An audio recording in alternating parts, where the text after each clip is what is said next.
Time is of the essence. We must assist our allies. Everyone's a critic that's still stuck to it. Well, folks, you should know that video game journalists are now getting desperate to a point where they steal people's work. Unbelievable. What are you trying to do? I'm gonna react to this video from Smash JT or Smash JT Live, and they steal another story again. Honestly, at this point, video game journalists in the West just give up. If you want to make like this, you're better off not doing it. No, you're better off not even covering any video games. Let the YouTuber do it. Not as popular as SmashJT.com. Says Hasbro preps an edgy Snake Eyes adventure, hires a Dragon Age dev, and teases Transformers. The Dragon Age dev is a Transformer, as it ramps up its game's strategy. Plus, how Microsoft's gaming AI helper will work. A brief chat with Final Fantasy VII Rebirth's combat director, some internal Ubisoft comms about Ass Creed, and a new games journalism substack. Damn, Stephen Totilo, former Kotaku journalist, stealing my story and not giving any credit. That's wild. I can't wait to read more about this. So we have the Substack stuff here. And it is a paid article that stops here. Keep reading with the 7-day trial. I'm definitely not going to pay to read someone stealing my story, but I will. And again, shout out to Hypno for this. We'll come on over here to Insider Gaming, who says, oh, would you look at this, guys? Former Dragon Age director has joined Skeleton Key Studios. Corinne Bush, the director of Dragon Age The Veilguard and longtime BioWare employee, has joined Wizards of the Coast Skeleton Key Studio. The news was confirmed by Wizards of the Coast's Dan Ayub. In a new interview with Stephen Totilo's GameFile, Ayub confirmed that Bush has joined the studio as a creative lead on a new game currently in production. That's weird. That almost sounds exactly like the story that I had about Corinne Bush. Confirmed. I'm bringing this up right now. This was, when was this published? The hell's the publish date on this stuff? Maybe it's on the video itself. Here we go. This is my article and video from 1 month ago with 81,000 views. It's been that long? I didn't know that. Also, don't worry, Smash, I'm not giving Stephen Totilo any clicks, okay? He can go to hell. So it's not like nobody heard about this or saw this. But what did I have to say? Is this different? Let's hear it. Let's hear it. Corinne Bush has been hired by Wizards of the Coast, or at least a subsidiary company that's owned by them called Skeleton Key. And when you start diving into the backgrounds of the people hiring this dude, you see how the nepotism is actually just as much of a problem in the game industry as diversity, equity, and inclusion. Okay, and people in the chat are saying it was February 3rd, almost 2 months ago. I was going to say, it didn't feel like a month ago. So this was almost 2 months ago that I came out with this story. And I'm just looking for any kind of like a nod, like, oh, first reported by Smash JT like 2 months ago. He was right. He had everything perfect. Every single thing he said about it was on the nose. No, none of that. None of that. We're just going to focus on the one story that he got tricked on, that one. And we don't believe anything he ever says. Yessie Rizzo says, who fucking cares?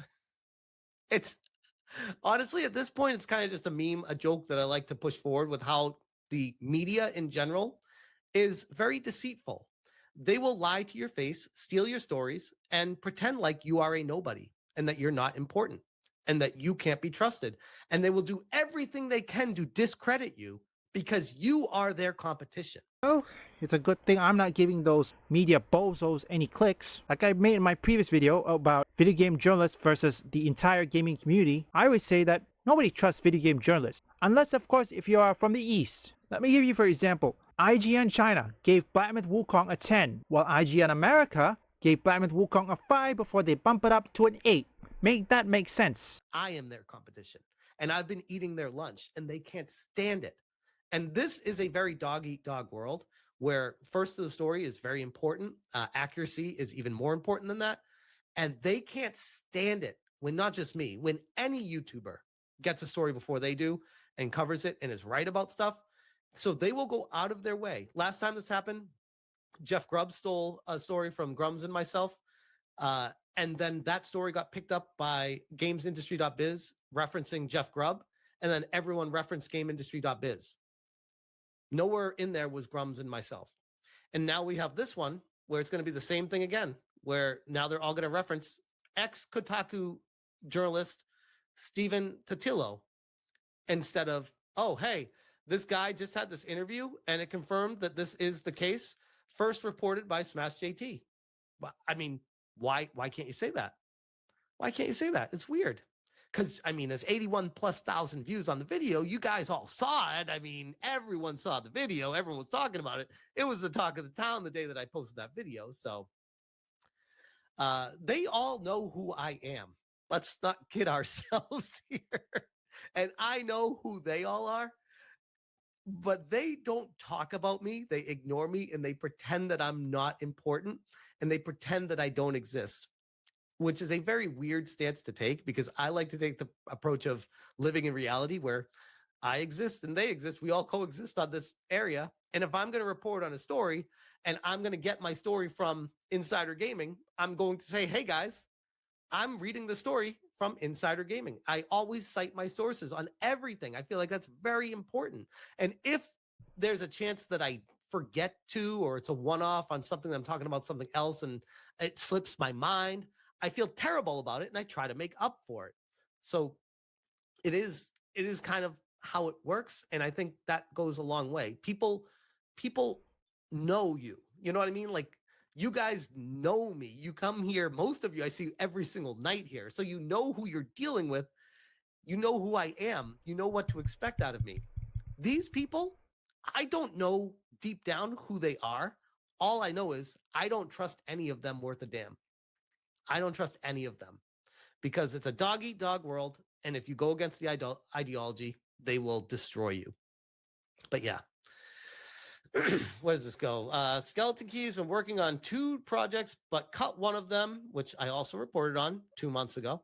Since then, Ayub says that a vast majority of those who are working on the canceled project have moved over to the unannounced game, which I also reported on, because I do have an insider that knows a lot of information about this stuff.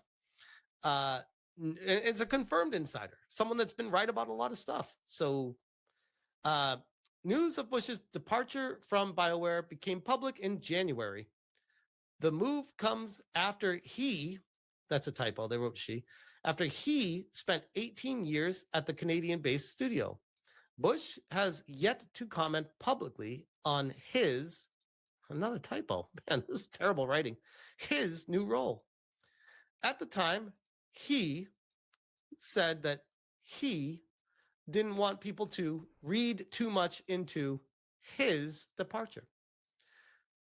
Notice there's a lot of fucking pronouns they're throwing here at you. Don't worry, I'll leave the full video link in the description. See, this is why YouTubers are now taking over the gaming industry, or in this case, the video game journalist sphere and influence. The journalists hate YouTubers. They consider them as a competition. They don't like competition. Video game journalists hate competition. Unless, of course, you're from the East, which is, competition is still good. Jesus.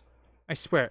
Can these Kotaku idiots stop stealing stuff? There should be a law against this. Honestly, I'm glad that the East, which I don't think Stephen Totillo or Jeff Grubb is going to cover any success of the Eastern video game, such as Black Myth Wukong, the first Berserker Kazan, AI Limit, or even Stellar Blade. They're not going to cover it if the games are succeeding. They won't. In conclusion, that's why gamers, they don't trust journalists anymore. What they're doing, this here, and stealing stuff from other creators, that's proof of it. Nobody trusts video game journalists anymore. Time has passed. YouTubers are the new ones, are the new media.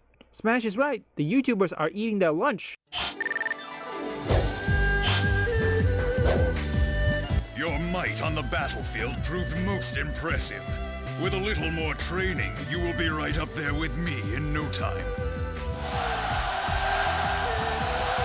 Leave a like and subscribe if you want gaming news, theories, Or perhaps you want to see me play games, or you are interested in trending topics. Visit my first, third, and fourth channel up here or link in the description.